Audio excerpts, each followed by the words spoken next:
पुनरेहि वाचस्पते देवेन मनसा सह वसोष्पते निरमय मय्येवास्तु मयि श्रुता मय्येवास्तु मयि श्रुता अखण्डादानन्दान्निगमहिमशैलेन्द्रशिखरात् प्रभूता भूतानां जनिलयकृत शङ्कर गुरो दयानन्दस्येयं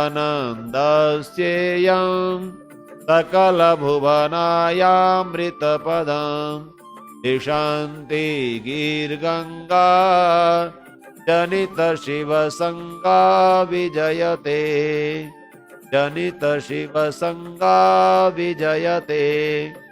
ओम शांति शांति शांति।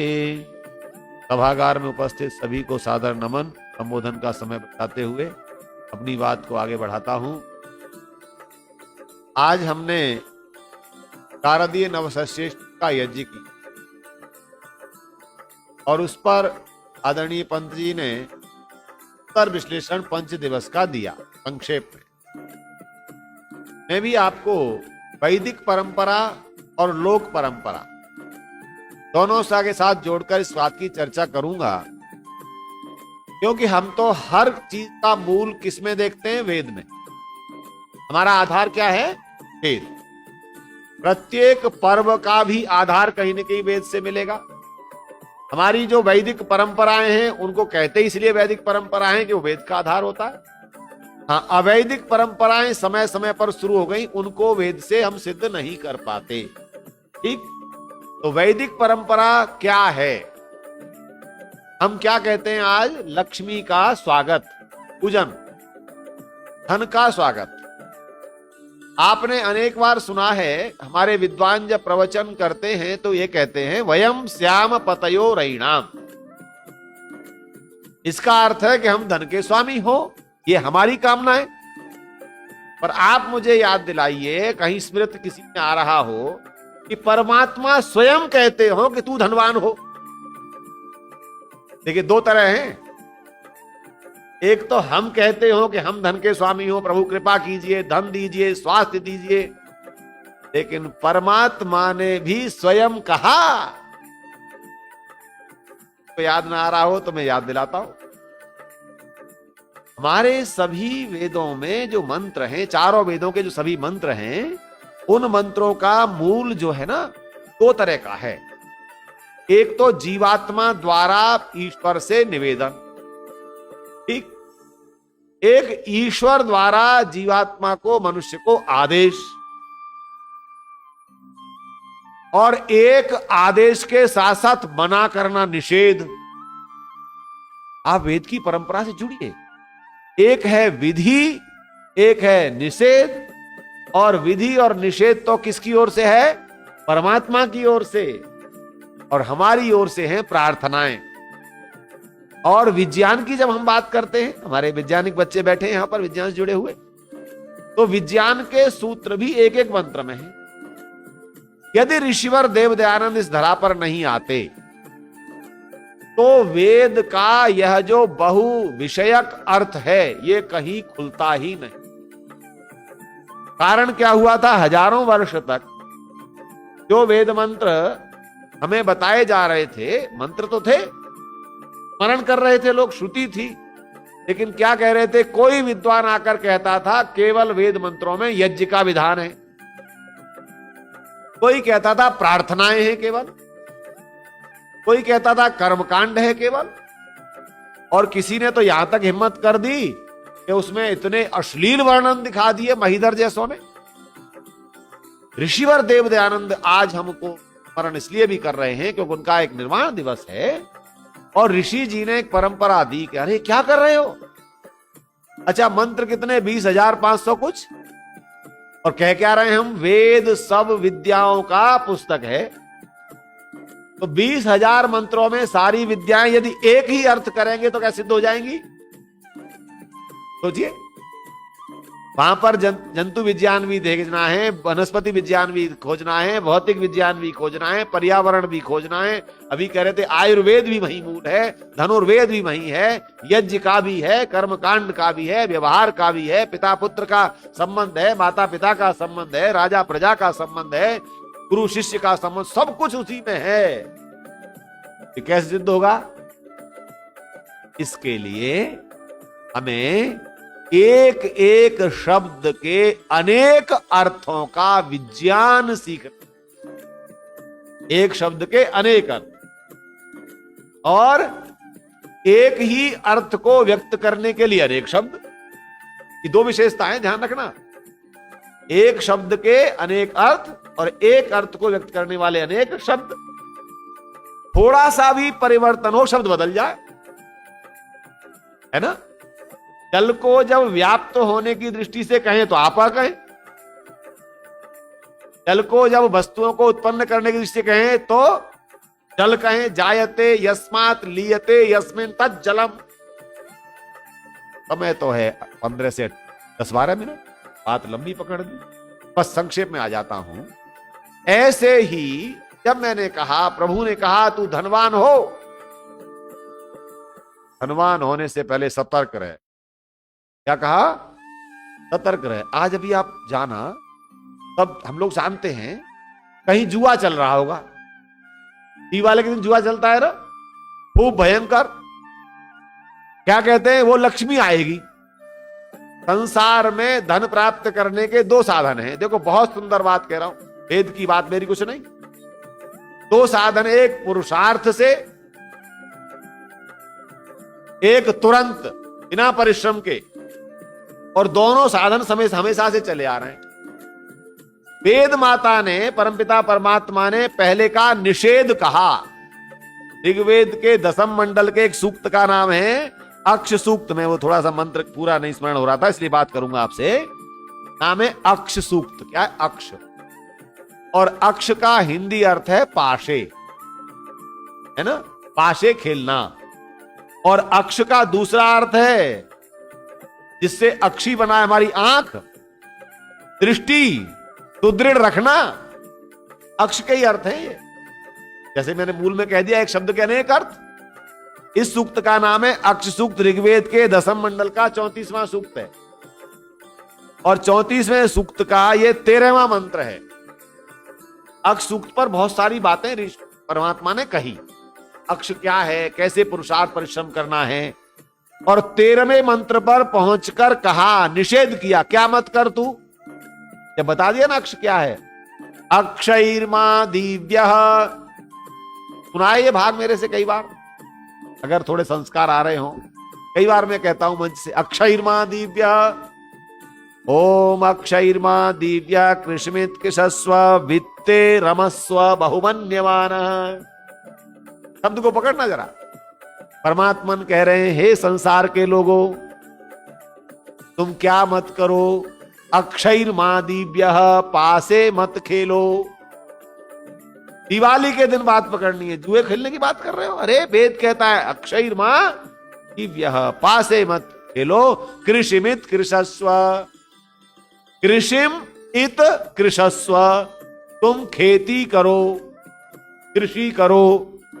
और वित्ते रमस्व, खूब धन में रमो। क्या बात है, प्रभु ने कह दिया धन में रमो, रमण करो, धनवान हो जाओ। बहुमन्यमान, अगली बात पकड़ना, ऐसे धन में रमण करना जो बहुमन्यमान, तुम्हें बहुत सम्मान से प्राप्त होता हो। क्या कहती है वेद माता? किससे प्राप्त होता हो? सम्मान से प्राप्त होता हो। अब अच्छा एक बात बताइए, द्वारी धन की कामना से बैठता है कि नहीं? अब अगला पासा जीत जाऊंगा, मेरा धन हो जाएगा। कोई मुझसे कहने लगा, अरे साहब क्या बात करते हो, उसमें मेहनत नहीं है क्या, उसमें दिमाग नहीं लगता क्या? लेकिन उत्तर क्या मिल रहा है? वह बहुमन्यमान धन नहीं है। ऐसे व्यक्ति को जो जुए से करोड़ों कमा लेता हो, समाज में कोई उसे सम्मान की दृष्टि से, क्यों बताओ क्यों? क्योंकि दूसरे को दुखी करके प्राप्त हुआ है।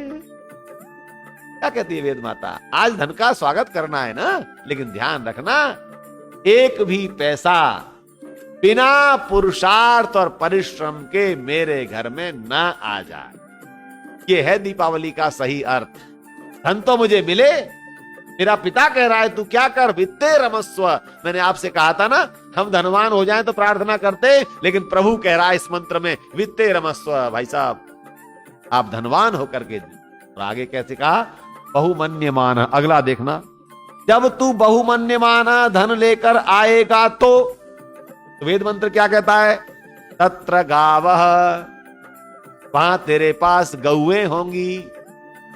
हे कितव, कितव संबोधन है इसमें, तत्र जाया, तेरी जो धर्म पत्नी है, तेरी जो सहधर्मिणी है, वो प्रसन्न होकर तेरा स्वागत करेगी, है ना। और आगे कहा विचष्टे सविताय मर्यः, फिर क्या करेगा, अंतिम बात कह दी इसमें, ऐसा धर्म के रहस्य को भली भांति तू जान जा, है ना। धर्म के रहस्य को जान। आज दीपावली के दिन धर्म के रहस्य को जानना। और कैसे जानना, ऋषियों की दृष्टि। तू धनवान हो जा। इसी सूक्त को जब मैं बच्चों को पढ़ाता था, कई मंत्रों में कहा जाता है जब जुआरी जुए में हार जाता है तो समाज के लोग उसकी पत्नी पर भी दृष्टि रखते। ये कहा स्पष्ट। आप सोच लो कौन है उदाहरण, इससे बड़ा कोई मिलेगा क्या? युधिष्ठिर जी हार गए, किसको हारे, द्रौपदी जी को, तो क्या हालत हुई सभा में। ये बड़ा उदाहरण है हमारे पास। वेद कहता है, अब यहां समय नहीं है पर आगे कभी इस मंत्र को जरूर व्याख्या करूंगा। कृषिमित कृषस्व का केवल खेती से संबंध नहीं है, ध्यान रखना। एक व्यापारी भी कृषक हो सकता है, एक उद्योगपति भी कृषक हो सकता है, एक आचार्य भी विद्या देने वाला कृषक हो सकता है। कृषक का मतलब है, अर्थ है कर्षन्ति इति कृषका, कर्षन्ति इति कृषका, जो कहीं से परिश्रम करके, खेती में क्या परिश्रम होता है आप पकड़ो। जी दयानंद जी, अरे ऋषिवर तुमने क्या कहा था, राजाओं का राजा किसान होता है। ऋषि का वाक्य है, सत्यार्थ प्रकाश में पढ़ना, प्रकरण भी बता दूंगा किसी दिन। राजाओं का राजा किसान होता है, क्यों कहा, क्योंकि किसान एक कार्य नहीं एक भाव है। ध्यान रखना, किसी भी कार्य को जो व्यक्ति पूरे परिश्रम और पुरुषार्थ से करता है उसके बाद फल की इच्छा करता है। क्यों? क्योंकि जरा प्रक्रिया पे जाओ। किसान पहले खेत की जुताई करता है। आप खेती से जानते हैं ना, हम लोग किसान के बेटे हैं। सूखे खेत को जोतता है, सूखे को जोत कर उसमें पानी छोड़ता है। पानी छोड़ने का मतलब है पलेवा करना। और जब पानी छोड़ता है तो पानी के संपर्क से उसमें खरपतवार उत्पन्न होते हैं, घास आ जाती है। फिर पलेवा के बाद जुताई करता है, कई बार 2-3 बार कम से कम। फिर बीज बोने लायक हालत में बीज वपन करता है और बीज अंकुरित होता है। अब जरा प्रक्रिया को देख, अब सोचते उसके परिश्रम को। ऐसे नहीं कहा राजाओं का राजा, ये परिश्रम हमें हर क्षेत्र में करना है। अगर आप व्यापारी हैं तो व्यापारी भी अपने धन को व्यापार में पहले इन्वेस्ट करता है ना। आप लोग व्यापार से जुड़े लोग बैठे हैं, अपने धन से आप सामान मंगाते हैं और मंगाने में धैर्य रखते हैं कि नहीं।